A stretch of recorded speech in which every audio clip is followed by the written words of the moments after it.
En ese capítulo 16 nos iremos a una confesión que hace Pedro. Y es una confesión en el verso 13 hacia adelante. Y me gustaría que en esta tarde cada uno de nosotros entendiéramos y comprendiéramos el proyecto divino de Dios. Dios tiene planes y propósitos con nosotros. Y tiene un proyecto. Y ese proyecto no es de hoy, es un proyecto que se formó en el cielo para que entendiéramos el proyecto divino de nuestro Señor Jesucristo. En el versículo 13 empieza diciendo: y viniendo Jesús a la región de Cesarea de Filipo, preguntó a sus discípulos diciendo: ¿quién dice los hombres que es el Hijo del Hombre? Él quería saber la opinión que había fuera del grupo de los 12, porque Jesús no se interesaba mucho en lo que opinaban los demás, pero llegó un momento que quería preguntarse: ¿qué opinan los demás de mí? Y no voy a ir a recurrir a la gente que no tiene a Dios, sino a los que ya tienen a Dios, que le pregunten a los que no tienen a Dios: ¿qué piensan de mí?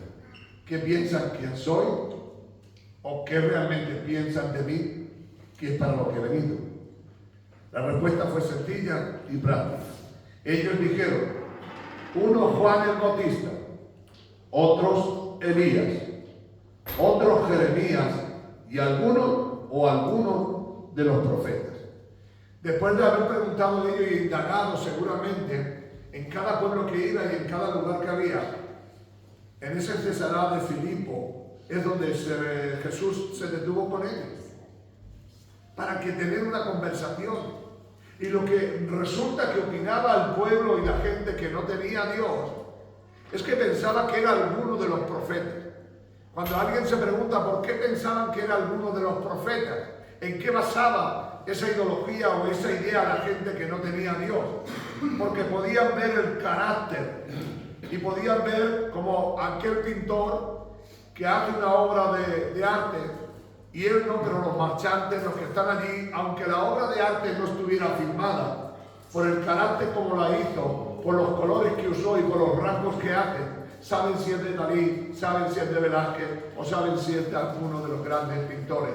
¿Por qué? Porque el pintor que pinta deja su rastro por su diseño y por su forma, sus colores y por cómo pega sus pinceladas. Así que Jesús tenía ese mismo que tenía el Juan el Bautista, un hombre que salió pregonando y predicando que había un Dios que podía cambiar la situación, un Dios que podía cambiar todo el destino del hombre. También tenía el mismo rango, y ese rango era de Elías, un hombre que podía hacer que descendieran, se multiplicaran los peces, podía hacer que los muertos resucitaran. Había valores en ellos, pero también tenían el valor de Jeremías, un hombre que lloraba y sufría por el pueblo de Dios, que amaba al pueblo de Dios y que tenía tanto. Y después de la conclusión de todos los apóstoles dijeron: más piensa que fuera cualquiera de los profetas, porque tenían rangos de ellos, porque ellos habían bebido del agua que tenía Jesús, que era el agua de la vida. Así que cuando vieron el reflejo de los profetas, estaban viendo en Jesús todas esas cualidades. Ojalá Dios, es un deseo de mi corazón, que cuando nos vean a nosotros nos puedan confundir con Dios y puedan ver que tenemos rangos del Dios del cielo, que puedan decir la gente verdaderamente: estos son hijos de Dios. Cuando en los hechos de los apóstoles cogieron a Pedro, cogieron a Juan y vieron cómo hablaba y qué desparpajo tenían, dice: reconocemos, son gente del burgo, pero reconocemos que han estado con Jesús de Nazaret. Que la gente de la calle que no tiene a Dios pueda reconocer que tienes algo, y ese algo se llama Jesús. Amén. Ahí está Jesús con esa verdad, y le dijo: ¿y vosotros quién decís que yo soy? Porque si es verdad que me puede interesar algo lo que diga la gente de mí, pero no es mi propósito. Simplemente quería saber qué pensaba la gente, pero mi pregunta, y a la que yo quiero dirigirme: ¿y vosotros quién dice que yo soy? Esa es la gran verdad que hoy nosotros podemos hacerlo. ¿Quién es Jesús para nosotros? ¿Quién es Cristo para nuestras vidas?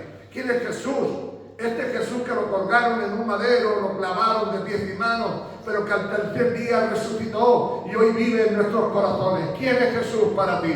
Ellos dijeron algunos de los profetas, pero nosotros no podemos irnos a los profetas. Nosotros sabemos quién es. Es el Cristo de la gloria. Amén. Sin harto ni perezoso, respondiendo Simón Pedro, dijo: tú eres el Cristo, el Hijo del Dios viviente. Amén. Oh, bendito Dios. Oh, de verdad, hermano, qué seguridad, qué firmeza tiene Pedro.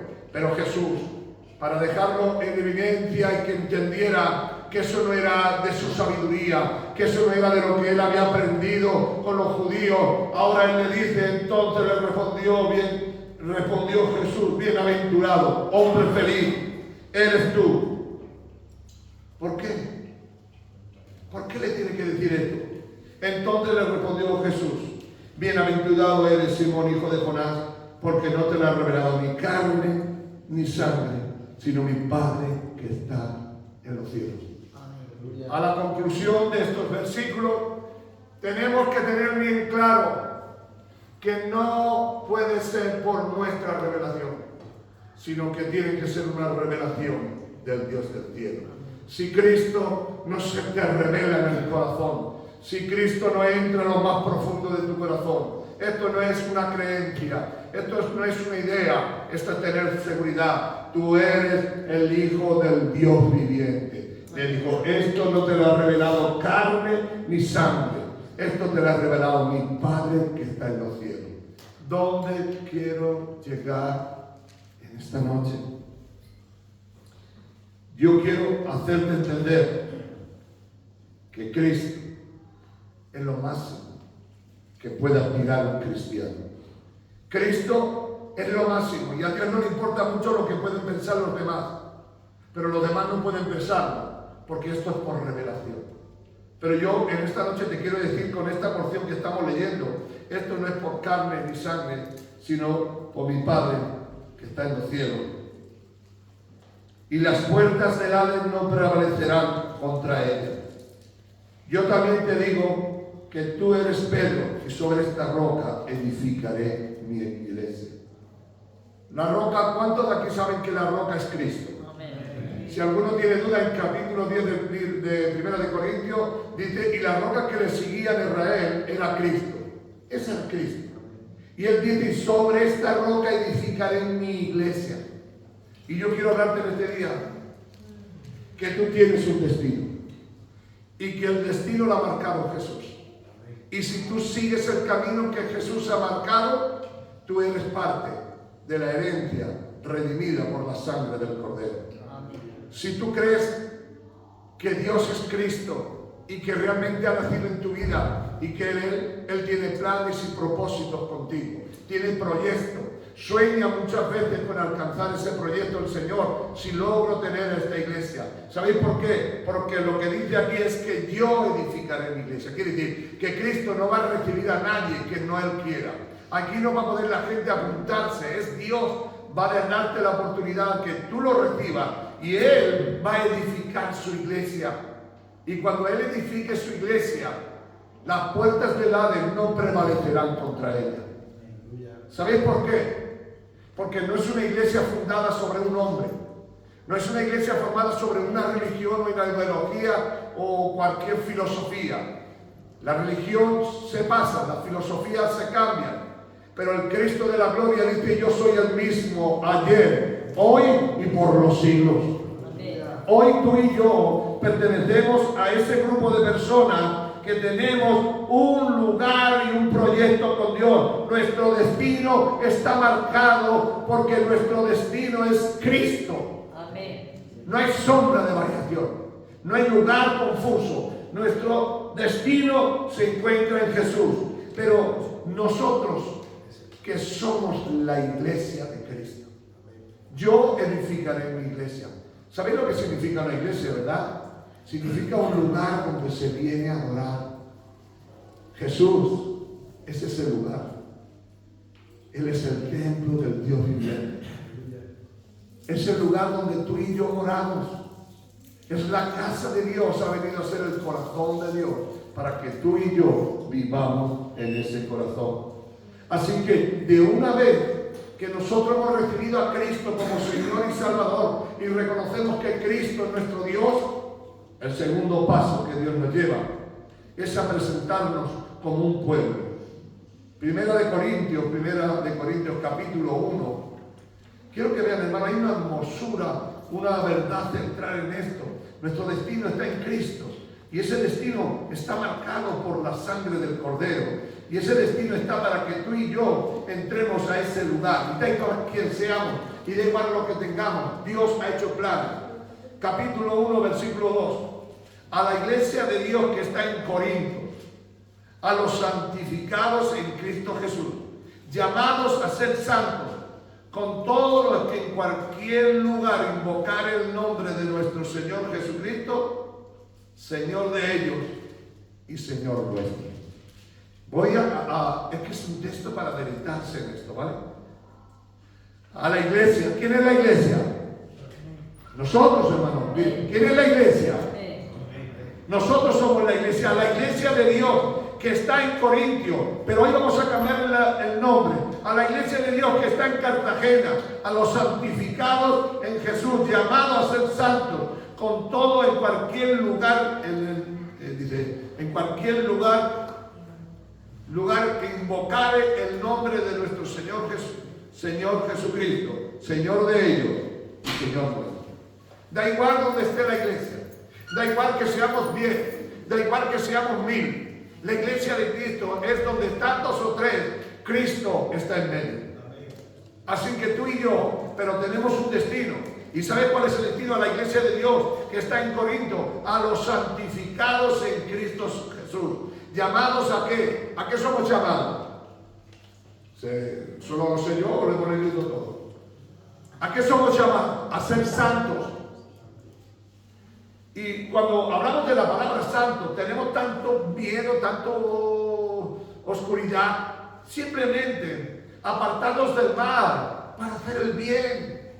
Solamente llama a una iglesia que se aparte del mal para seguir el bien.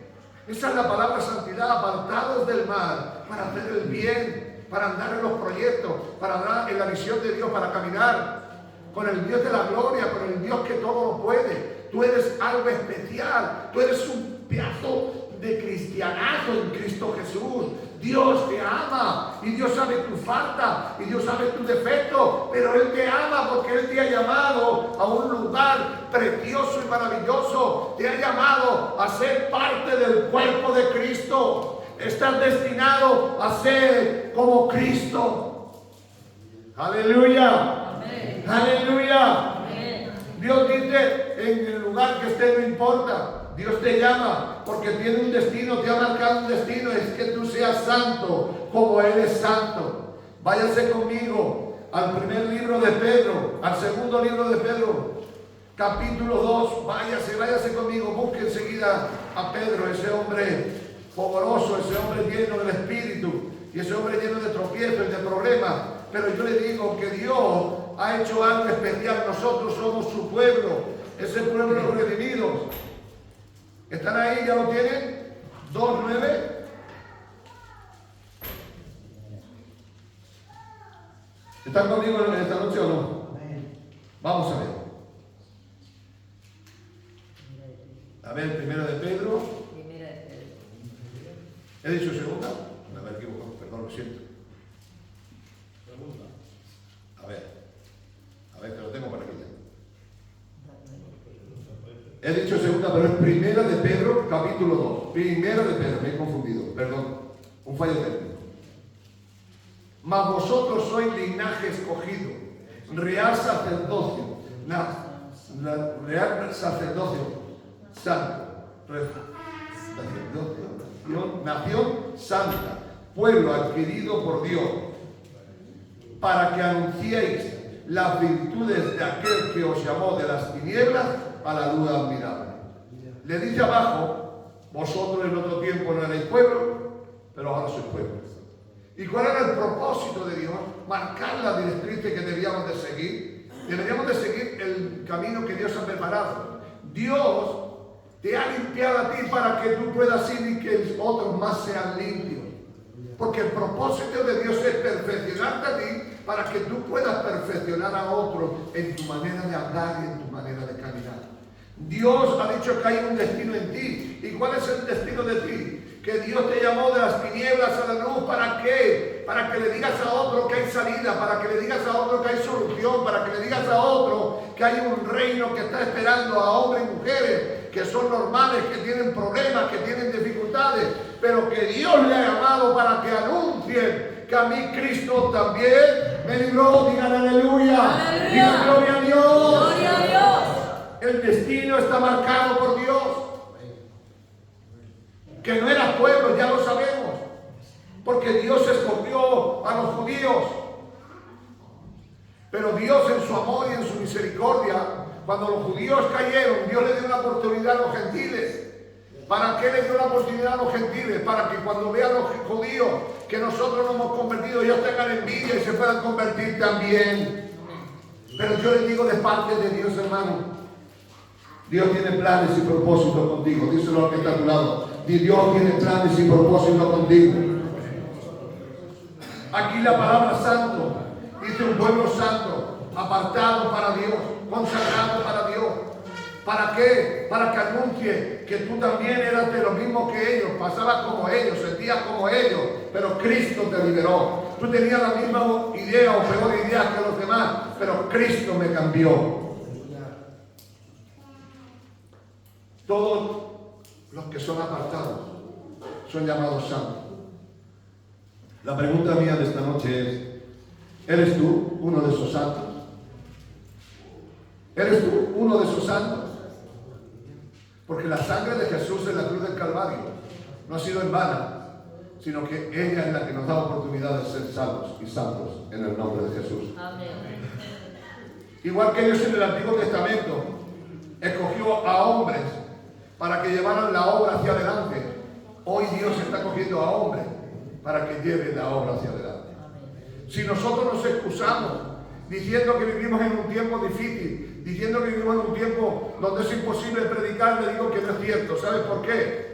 Porque Noé se encontraba en el tiempo más difícil y cuando Dios lo miró desde el cielo hasta la tierra, dice que Dios que Noé halló gracia delante de Dios porque era diferente a los demás, porque en Noé era un hombre que estaba presto a hacer la voluntad de Dios, que vivía en un tiempo difícil, sí, que se tiró 120 años predicando, sí, que se convirtieron un poquito como 7, sí, pero con todo eso, se salvaron 7 más 7, 8, pero se convirtieron.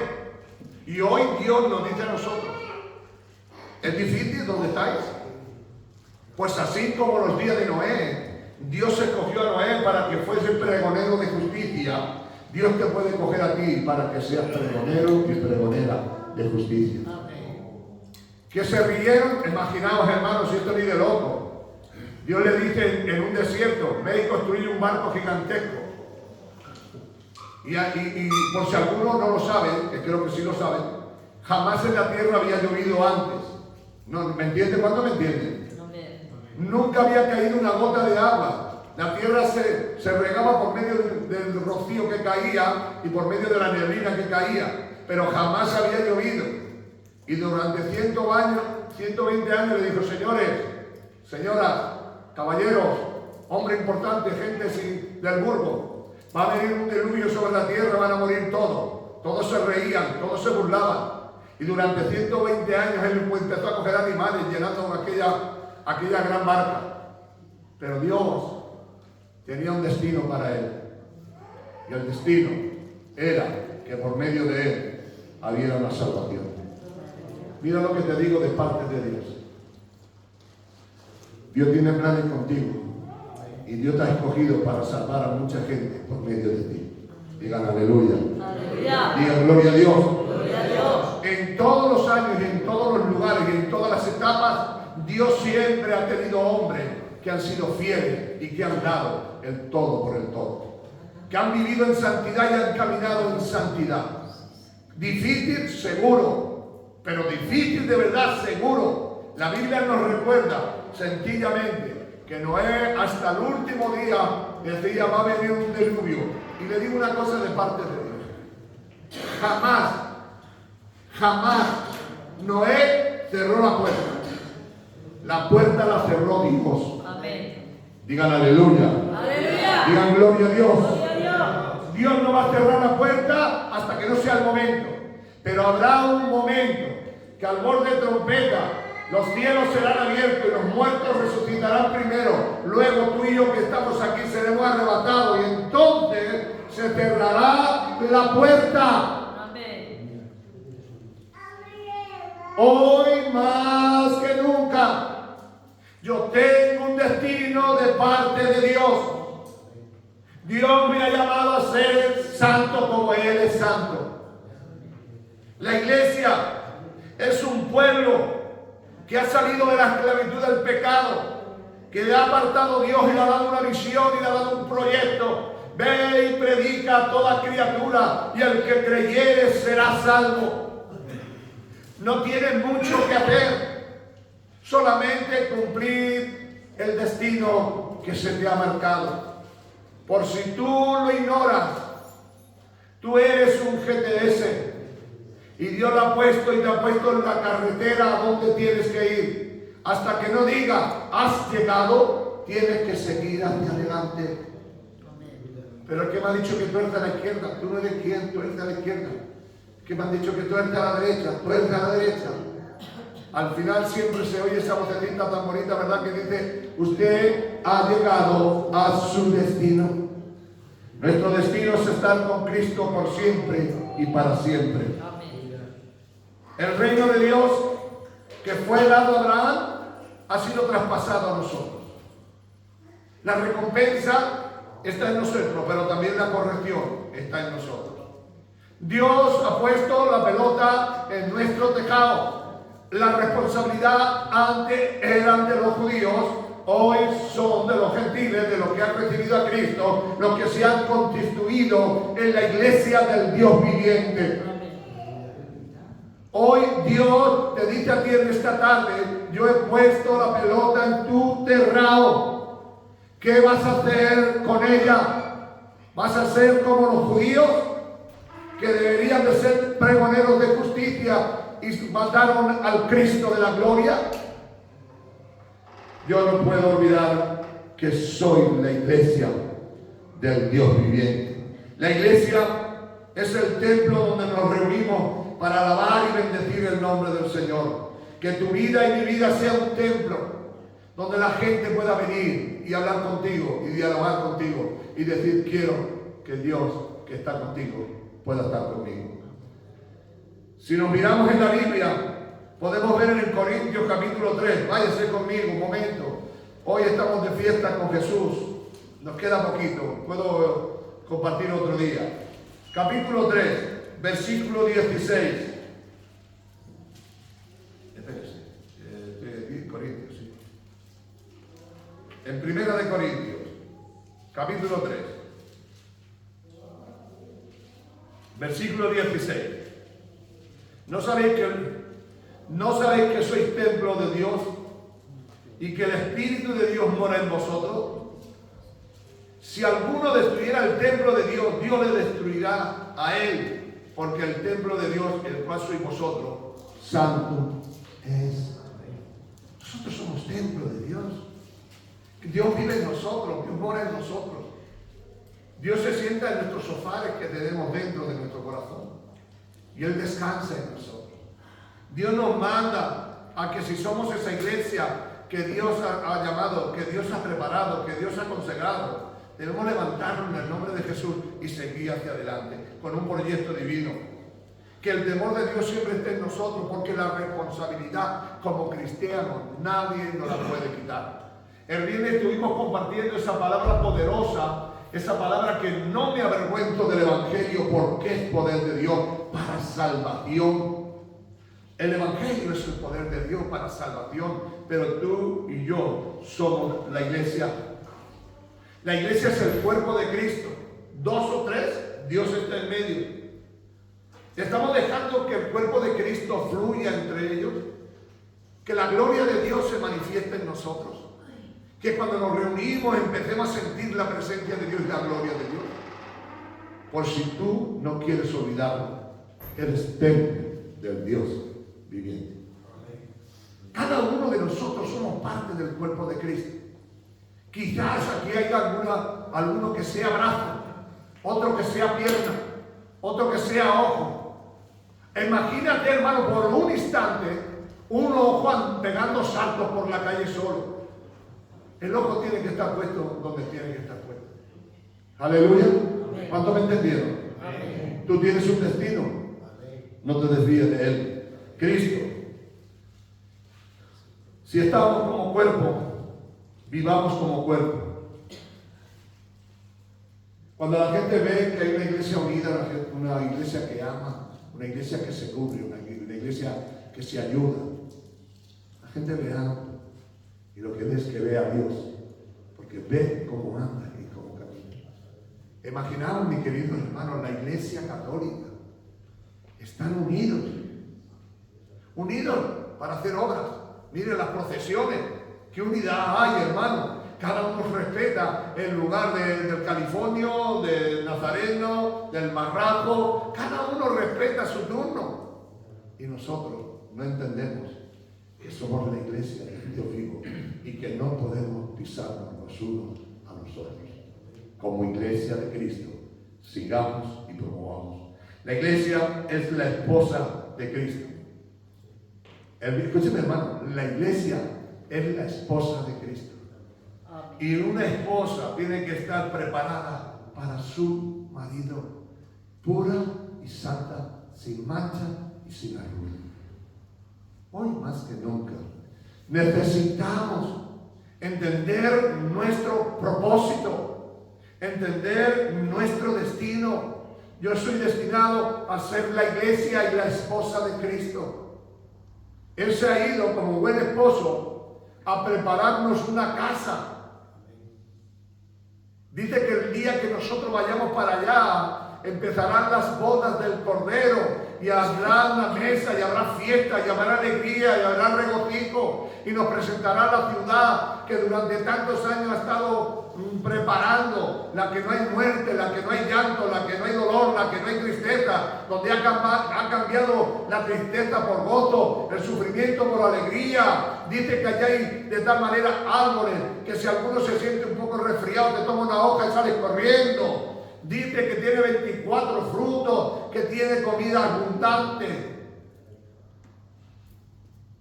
Jesús seguramente cuando Juan ve el diseño de la Nueva Jerusalén, la ciudad celestial, dice que le hace una pregunta, seguramente le haría una pregunta. ¿Y qué es lo más precioso en la tierra? En la tierra lo más precioso es el oro. Bueno, pues el asfalto del cielo está hecho de oro. Lo que van a pisar y van a escupir la gente le ha hecho calles de oro. Bendito sea el nombre del Señor. Amén. Es tanto lo que ama este esposo a su esposa. Es tanto lo que le ama que ha preparado un lugar para que ese lugar sea precioso y maravilloso en el nombre de Jesús. Solamente quiero deciros en esta tarde, para ir concluyendo, hablaremos de este tema. Si somos la esposa de Cristo, imagínate que Él no quiere que flirtees con ninguno más. Quiere que estés enamorada de Él 100%. Que sea la niña de tus ojos, no tú la niña de los ojos de Él, sino tú, que Jesús sea para ti la niña de tus ojos. Que estés enamorado. Cuando una persona está enamorada, es lo que puede cambiar la vida y la verdad. Él busca una esposa que sea fiel, una esposa que sea responsable, una esposa que le ame, una esposa que le respete, una esposa que le considere, una esposa que esté dispuesta a todo lo que Él le pueda mandar. Pregunto esta noche. Ese es, de una manera o de otra, el destino que Dios ha preparado. Si no te gusta, Dios no puede cambiar el destino por ti. Él es lo que ha dejado marcado. Ojalá tú y yo seamos la esposa deseada. Y la esposa deseada es aquella que sabe que tiene un destino y que no puede cambiarlo, porque ya está programado desde antes de la creación de la tierra. En el cielo hizo Dios una reunión y dijo: esto es todo lo que pienso hacer con mi novia. Le presentó el proyecto a su padre.